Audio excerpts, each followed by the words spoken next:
স্বাগত ডিবিসি সংবাদে, সাথে আছি সামিয়া জান্নাহ। অতীতের পুনরাবৃত্তি ঠেকাতে রাষ্ট্রের প্রতিটি পর্যায়েই সংস্কার দরকার, আর এই সংস্কারের মধ্য দিয়েই জুলাই অভ্যুত্থানের রক্তের ঋণ শোধ করার চেষ্টা করা হবে, এমনটাই বলছেন রাজনৈতিক বিশ্লেষক বদিউল আলম মজুমদার। সংস্কারের পর সবার ঐকমত্যের ভিত্তিতেই নির্বাচনী রোডম্যাপ তৈরি হবে বলেও জানান তিনি। জুলাইয়ের ছাত্র জনতার গণ অভ্যুত্থানের পর ৮ই আগস্ট থেকে যাত্রা শুরু হয় নতুন বাংলাদেশের। এরপরই শুরু হয় রাষ্ট্র সংস্কারের উদ্যোগ। এরই মধ্যে কাজ শুরু করেছে সংস্কার কমিশনগুলো। সংস্কার হবে নির্বাচন ব্যবস্থা থেকে শুরু করে পুলিশ, জনপ্রশাসন, বিচার বিভাগ, দুদকসহ গুরুত্বপূর্ণ সেক্টরগুলোতে। রাজনৈতিক বিশ্লেষক বদিউল আলম মজুমদারের মতে এসব সংস্কারের মধ্য দিয়েই তৈরি হবে নির্বাচনের রোডম্যাপ। নির্বাচনী পদ্ধতি, নির্বাচনী ব্যবস্থা এবং আমাদের প্রশাসন, আইনশৃঙ্খলা রক্ষাকারী বাহিনীতে ব্যাপক বিশৃঙ্খলা, ব্যাপক সমস্যা সৃষ্টি হয়েছে। আমাদের সংবিধান নিয়ে অনেক প্রশ্ন, আমাদের ব্যাপক দুর্নীতি, দুর্বৃত্তায়ন, এইসব সমস্যার সমাধান করা দরকার। এই জন্যই অনেকগুলো সংস্কার দরকার। তো সংস্কার প্রস্তাব আমরা একত্রিত করছি। তা নিয়ে যে সংলাপ হবে, সংলাপ থেকে ঐক্যমত্য হবে, ঐক্যমত্য থেকে যে নির্বাচনী দিনক্ষণ নির্ধারিত হবে। তিনি বলেন, অতীতের পুনরাবৃত্তি ঠেকাতে এই সংস্কার দরকার। 1500 বেশি ব্যক্তির প্রাণহানি ঘটেছে, 30,000-এর মতো ব্যক্তি আহত হয়েছে। তো এখন এই রক্তের ঋণ যদি শোধ করতে হয়, তাহলে আমাদের পরিবর্তন আনতে হবে, যাতে অতীতের পুনরাবৃত্তি আবার না ঘটে। তো সেই কাজটাই এখন চলছে। নিশ্চিত আমরা একটা ঐক্যমতে পৌঁছে অগ্রসর হতে পারব। আগামী 31শে ডিসেম্বরের মধ্যে সুপারিশ জমা দেওয়ার কথা সংস্কার কমিশনগুলোর। জুলাই গণ অভ্যুত্থানের মধ্য দিয়ে যে স্বপ্ন নিয়ে নতুন বাংলাদেশের যাত্রা শুরু হয়েছে, তাতে সবার আগে দরকার রাষ্ট্রের প্রতিটি পর্যায়ে সংস্কার। বিশেষজ্ঞরা বলছেন, এই সংস্কার কার্যক্রম যথাযথ না হলে যে স্বপ্ন নিয়ে জুলাই গণ অভ্যুত্থান হয়েছে, সেই স্বপ্নের পুরোপুরি বাস্তবায়ন সম্ভব নয়। মনিরুল সোহাগ, ডিবিসি নিউজ, ঢাকা। দেশ সংস্কারের মূল লক্ষ্য নিয়ে আত্মপ্রকাশ করল বাংলাদেশ সংস্কারবাদী পার্টি নামে একটি নতুন রাজনৈতিক দল। সকালে জাতীয় প্রেস ক্লাবে আত্মপ্রকাশ অনুষ্ঠানে বক্তারা বলেন, সংস্কারমুখী গণতান্ত্রিক ও প্রগতিশীল রাজনৈতিক দল হিসেবে কাজ করবে এই দল। এ সময় জানানো হয়, সংস্কারবাদী পার্টির লক্ষ্য গণতান্ত্রিক সমাজ ব্যবস্থা, সামাজিক অর্থনৈতিক বৈষম্য ও দুর্নীতি দূর করা, প্রযুক্তি ও উদ্ভাবনকে উৎসাহিত করা এবং দেশের সার্বিক উন্নয়ন নিশ্চিত করা। দলটির প্রতিষ্ঠাতা ও আহ্বায়ক সোহেল রানা মনে করেন, সংস্কারই পরিবর্তন এবং পরিবর্তনই বাংলাদেশ। বলেন, সংস্কার হবে ব্যক্তি থেকে শুরু করে সামাজিক এবং রাষ্ট্রীয় পর্যায়ে। প্রতিটি নাগরিকের দায়িত্বই হবে নিজ নিজ অবস্থান থেকে সংস্কার কার্যক্রম শুরু করা, তবেই কাঙ্ক্ষিত বাংলাদেশ গড়া সম্ভব।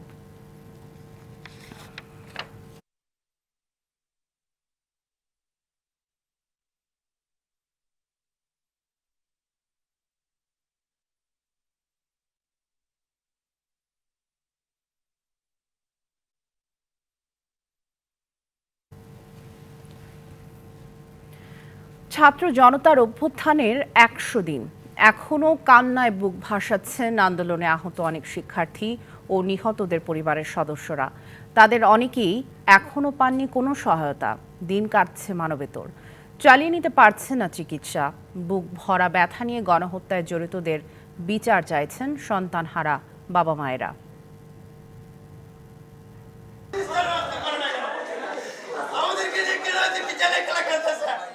জুলাই আগস্ট গণঅভ্যুত্থানে আহত হয়েছিলেন কিশোরগঞ্জের এই যুবক। দুই চোখেও আর ভালো দেখতে পান না। বৃহস্পতিবার সচিবালয়ে গিয়ে ভেঙে পড়েন কান্নায়। ৩ মাস আগে এরকম আশ্বাস তারা দিয়েছিল, কিন্তু তা বাস্তবায়ন করার এরকম। এখন আমরা চাচ্ছি সুন্দরভাবে বহাল করার জন্য লিখিতভাবে তারা স্টেটমেন্ট দেখ আমাদের কাছে।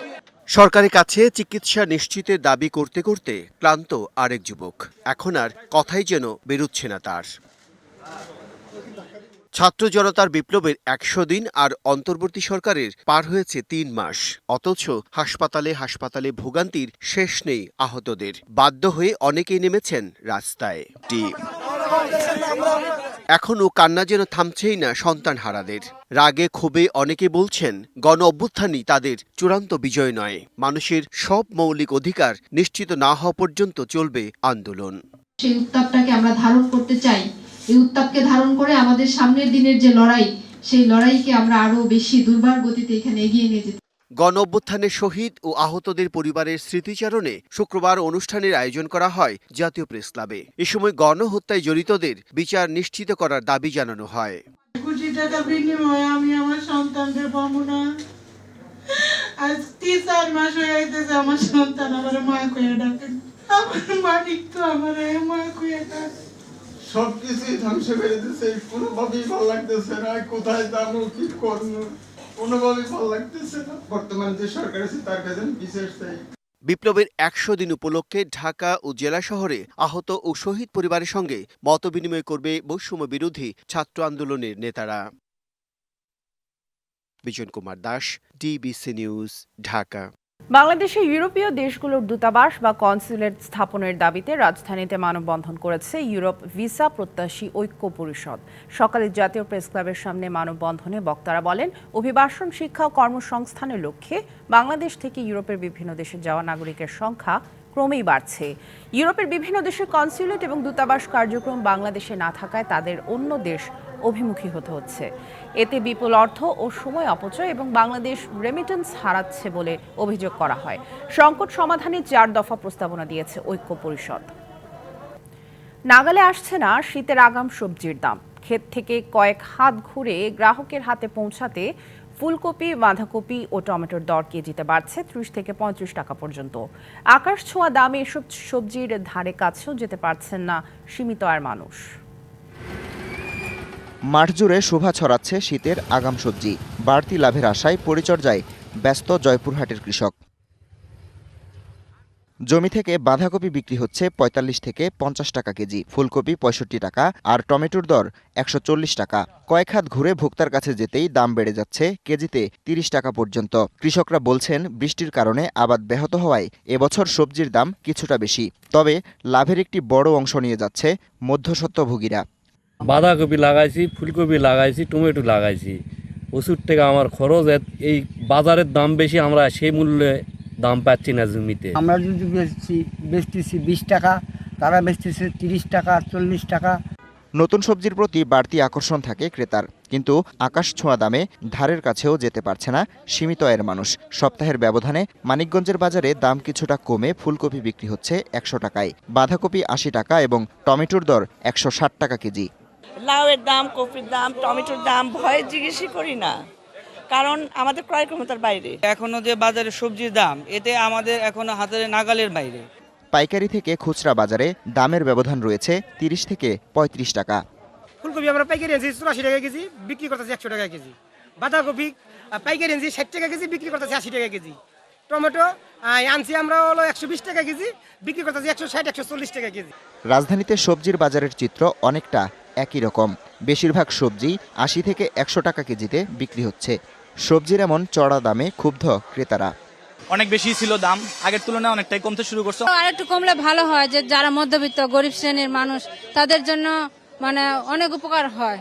বিক্রেতারা বলছেন, শীত এলে নতুন সবজি বাজারে উঠবে, তখন দাম কমবে। তবে স্বস্তি ফেরাতে নিয়মিত বাজার তদারকির দাবি ক্রেতাদের। Habibur Rahman, DBC news desk. যে কোনো মূল্যে মৌলানা সাদ কান্ধলভিকে বাংলাদেশে আসার অনুমতি ও ইজতেমায় অংশগ্রহণ নিশ্চিতের 1 দফা দাবি জানিয়েছেন তার অনুসারীরা। সকাল থেকে কাকরাইল মসজিদ ও আশপাশে অবস্থান নেন তাবলিগ জামায়াতের সাদপন্থী মুসল্লিরা। আগামী 2 সপ্তাহ কাকরাইল মসজিদে অবস্থানের ঘোষণা দেন তারা।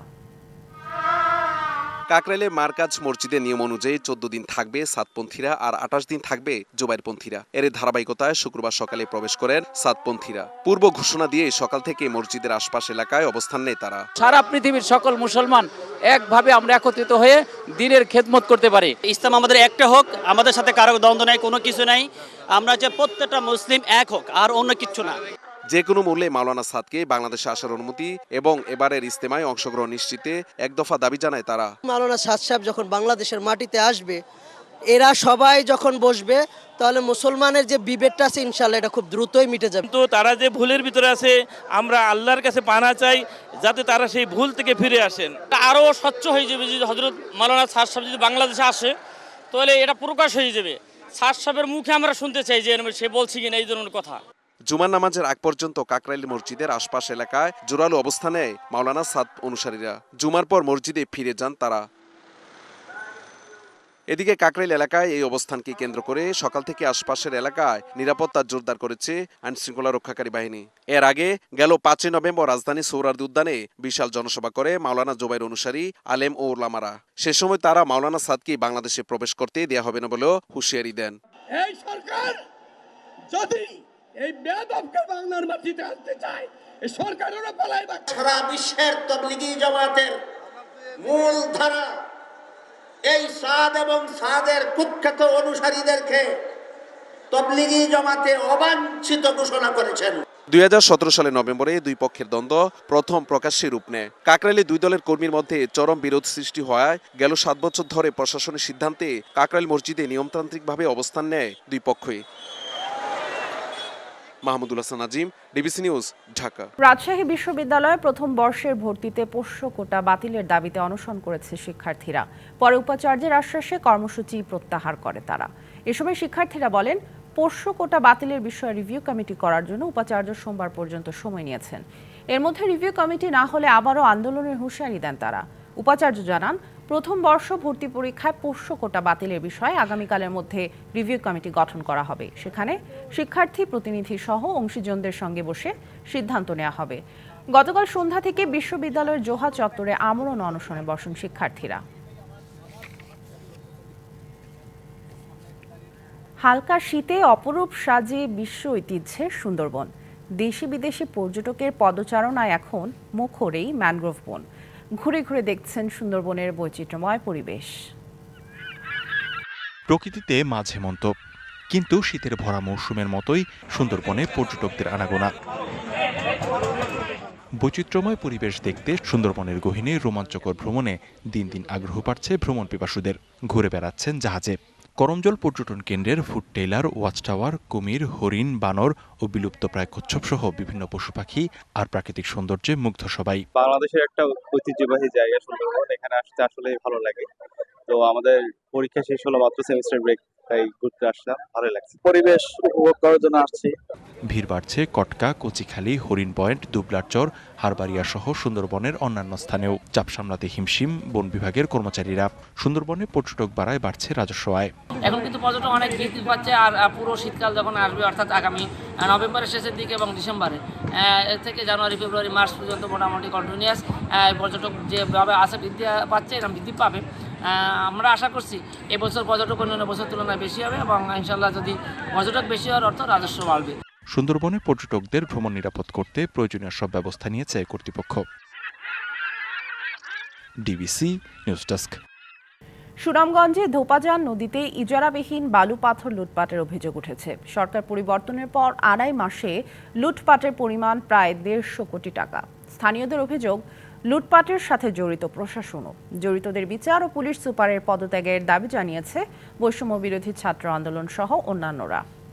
সরকার পরিবর্তনের পর থেকে সুনামগঞ্জের ধোপাজান নদীতে চলছে বালুপাথর লুটের মহোৎসব। ইজারা ছাড়াই 2.5 মাসে প্রায় 150 কোটি টাকার বালুপাথর লুট করা হয়। অভিযোগ উঠেছে এর সঙ্গে জড়িত প্রশাসনও। এ বিষয়ে 28 অক্টোবর জেলা শিল্পকলা একাডেমিতে অংশীজনদের সাথে মতবিনিময় সভার আয়োজন করে জেলা প্রশাসন। সবাই অভিযুক্তদের বিরুদ্ধে তদন্ত করে ব্যবস্থা নেওয়ার দাবি জানান বক্তারা। নদীর প্রকৃত সীমানাকে নির্ধারণ করে যতটুকু ক্ষতি হয়েছে তার জন্য ক্ষতির পরিমাণ নির্ধারণ করে ক্ষতিপূরণ আদায়ের জন্য যারা দায়ী ব্যক্তি তাদের কাছ থেকে এটা আদায়ের ব্যবস্থা করতে হবে। এগুলো দিয়ে যদি বালু উত্তোলন করা হয় তাহলে হচ্ছে নদীর ক্ষতির পরিমাণটা কমে যাবে এবং বালু খেকুদের যে বৃহৎ বালু খেকুরা উৎপেতে আছে তাদেরকে রুখে দেওয়া যাবে।